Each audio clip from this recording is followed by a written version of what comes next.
Optibotimus coming with another video review. And here we are, we're in the stretch run for the Hercules figures with the fourth figure in the wave, or line, whatever you want to call it, and that is Dr. Crank, who is not Hook, although, as I keep saying, he is Hook, but not Hook. You know what I mean. Typical open face packaging here with the TFC Toys guys. Flip around here on the side. You see the very big crane mode. That's really huge. I'm amazed at how big that is. I'm kind of curious to see how big it's going to be when I get him actually in the mode.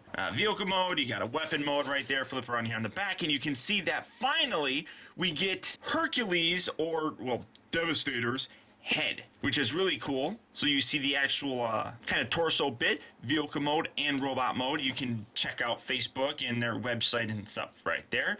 TFC Toys, designed and manufactured in China.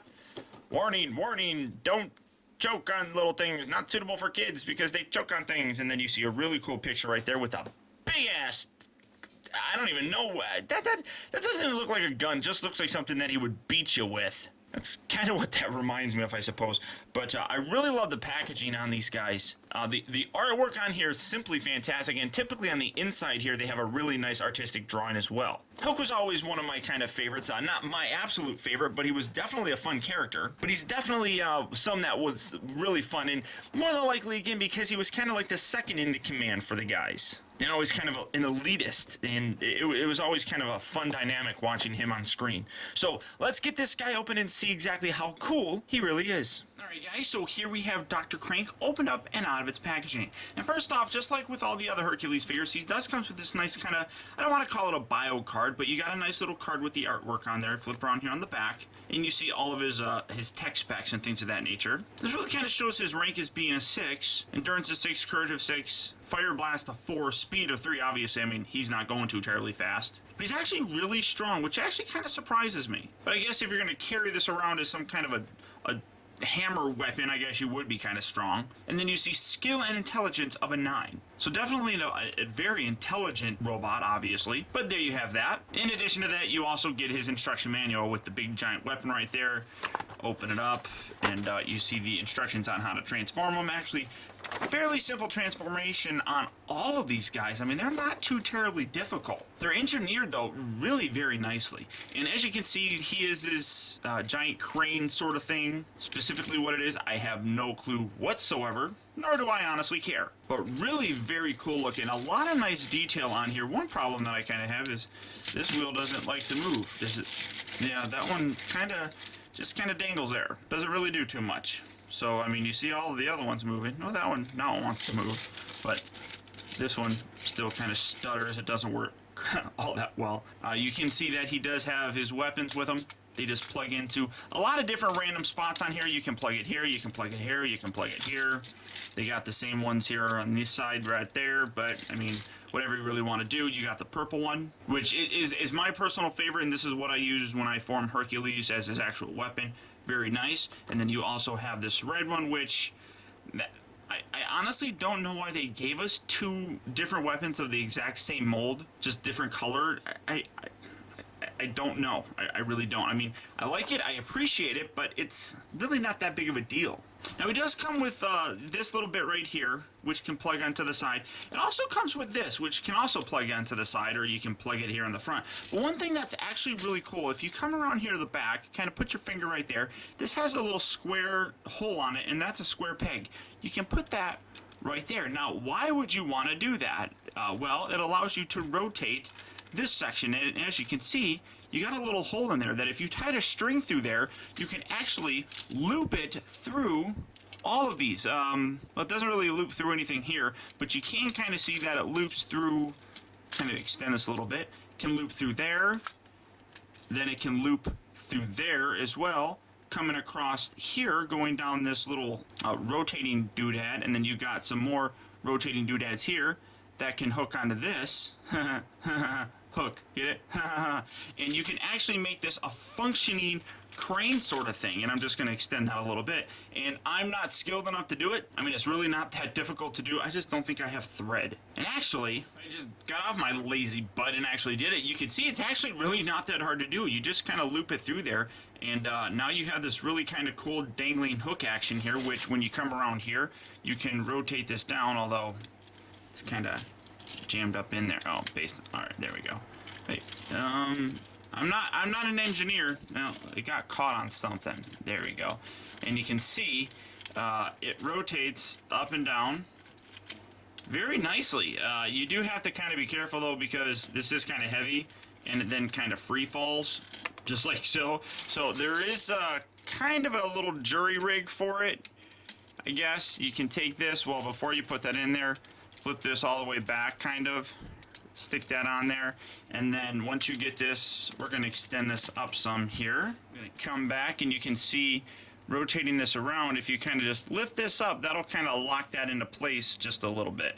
And it holds on there pretty well. I mean, that's definitely a really kind of cool aspect. Now, in terms of the height of this thing, it gets really high. I'm going to go to the max that I possibly can take it, and it's going to go off camera, and, oh, well, that rolled all the way down. And there you can see exactly how tall this thing gets. I mean, that is ridiculously big. In this section, from this section here, it adds an additional 9 inches of length to this figure itself, and that's absolutely awesome. And actually, you can actually lock it just like this, where it actually stays there a whole lot better and catches on that, so you don't have to have it dangling there in the back. But that's really freaking cool, in my opinion, and I love that little touch that they add on to it. It's not something that they needed to do, but it's definitely something that adds to the playability of this, in my opinion, and overall just securely makes this one of my favorite of all the Hercules figures. And to transform him, he's actually pretty easy. Now this can come off. I'm going to take this off just for now, just to kind of set it off to the side. And what you need to do, come around here to the legs, just rotate these down. This little bit right here, well, I like doing this. Some people I've seen actually just slide it, and it does work sometimes, but I prefer to actually move these manually up just like so. His knee pads, fold these out like so, give that a nice separation. Come around here, and then you have his feet, which these are a pain in the butt to get out, because again, I don't have fingernails. Ah, it sucks. Ah, there's one. And let's try this. Ah, no, that didn't work. But through the magic of editing, I can make it work. So there you have his legs, nice and done, and looking very cool. I do like the way that the legs look, even though he really doesn't have like front of his feet. That it works for me. Coming up to the top section here, you have this, and then you just separate these off to the side, rotate these back just like so, and then these kind of tab into the side of his head, so you have to separate these, and then bring these down like so. Rotate that around like that. Kind of separate this, rotate this down, rotate that down like so. Now you can position these here. I like leaving them there actually, and I'll show you why in a second. Rotate the arms so they're in their proper configuration and position just like so.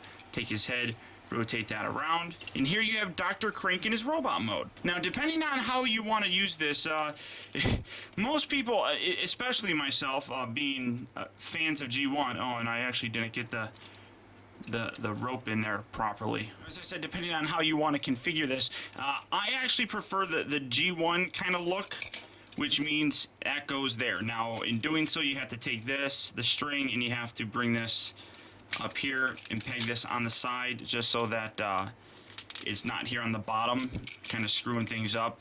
But that's okay, because it, again, keeps the string kind of taut like that. So I prefer leaving it like that because it gives that kind of a G1 look. Now, some people might actually not even bother leaving that on the back. It's entirely up to you, but I think most people are going to kind of leave it like that. That's just my opinion. But the figure itself, very nice looking figure. I love the mean look that he has on his face. I mean, zooming in, you can definitely see he's got that scowl kind of thing going on, and massive light piping coming through here. I love the light piping that they do on here. Now, I was talking about these shoulder bits right here. Now, ideally, I would actually like leaving them like this. But in doing so, you limit the amount of articulation here up at his shoulder. It can only move out this far. If you move it forward, it goes all the way up, just like so. So depending on really what you want to do, if you want to just display him, you can leave him like this. If you actually want to, well, I'm sorry, if you want to display him, you can leave him like this, but you kind of leave these ugly screws showing, which ugly screws are kind of ugly, and that's unfortunate. So leave that there, you hide the screws, and you get a full range of motion here at his shoulders. In addition to that, they also, as you can see, rotate here. They rotate all the way around up there, rotate here at the bicep so you can get a nice posability going on with his arms. They bend at the elbow. Nothing at the wrist, which is kind of unfortunate. Also nothing at the waist. But the legs here, they're on nice ratchet joints. So in and out, well, that's about as far as they can go out because these wheels get in the way. And then he bends at the knee, and he also rotates at the part right above his knee. Like I said, nothing really going on because he doesn't really have feet. He just kind of has giant stubs. But I guess this little back heel spur can kind of sort of be a foot, but I mean, you can still get some really kind of cool poses with him. This is kind of his like Michael Jackson dance thriller pose or something. I don't know what I'm talking about, but an overall very nice looking figure that, you know, by adding this string thing, you get some nice realism, but there's something that can add some more realism to him, and that being Reprolabels. That's right, that's the Reprolabels superhero theme. As you can see, here we have Dr. Crank done up with all of the sticker detail that Reprolabels has recently put out. And again, all they really do is kind of add some accentuation marks to them. Just kind of bringing out some of the details. Now, like with all the Reprolabel sets for these, you do have options. You can choose between these stickers that I have on here right now, or if you really wanted to, you could add some sticker details that kind of make them look a little bit more toy accurate, I suppose. I chose with the more cartoon accurate kind of aesthetic, I suppose. But as you can see, some nice detail added here in the chest that piece was missing. You got some nice red lines here that side here misses. Zooming in, you can see some little stickers right in here. You got some stickers down here in the crotch area, and then obviously you have some on the windows that this one doesn't have that obviously show more on this figure because, well, that's just the way it is. Flip around here on the side, and you can see that instead of this big giant black block, they put this little bit right here, which kind of replicates like a door on a construction vehicle. And then, of course, the obligatory warning track that you have here, and then when you flip around on the other side, you also have it there. When it comes down to it, more detail on a figure is always better looking. Now, a lot of these stickers, I'll honestly tell you, are, oh, and then I forgot that he also has little knee stickers right there. A lot of these stickers really are more designed to enhance the look of the individual robot modes. You don't see a lot of these actually when you combine them in Hercules, which we'll touch on a little bit more when we get to that final video. But honestly, I think that these stickers do a wonderful job of bringing out a lot more likeness for these specific characters than the actual figures alone without the stickers really do. The figures by themselves look great, but the stickers just take it to that extra level, and I absolutely love it. Now to transform him back, just kind of take this gun, get rid of this. Now it's actually kind of a pain in the butt getting this to line up. Rotate his head, and then you have to bring this up, and then you're gonna see on the inside here is a little slot that tabs into the inside of his head. So you gotta bring that up, and then as you do that, rotate this arm down to lock this on the side. That's gonna tab into place right inside there. It's kind of a pain in the butt, and like I said, you kinda have to get the head tabbed in there as well. So there's that. Rotate this around and up, gonna tab that into place, bring this up, swivel this around, give that a push. There you have that. Rotate that back down. I mean, that shouldn't be up anyhow. And as you can see, I don't have the string on this one. Kind of bring this down, rotate these little heel spurs down like so, bring them together. They lock together nicely when you actually line them up properly. Then rotate these around, rotate them up, just like so. Get this out of the way, and then you're gonna see that these little bits right here kind of tab and lock into place with the torso section here, and then rotate these wheels down, and you can see this is going to be Devastator's head. I'm not going to show it to you, but that's going to be Devastator's head. We'll get to that in a little bit. Then take these, slide these down, do that on both sides, and here you have Dr. Crank back in his vehicle mode. And once again, you can definitely see that the stickers that this is enhanced with really do go a nice long way of giving a more, in my opinion, with this particular version of the set, gives a little bit more of a cartoon look. I mean, especially with the purple windows, that just looks really awesome. And then you can see these little green bits, which just looks so much better. It looks more unison instead of having just a big giant black block right there. So much better. And then obviously you got the warning stickers here on the side, which you need to have on a construction vehicle. I mean, you have them there.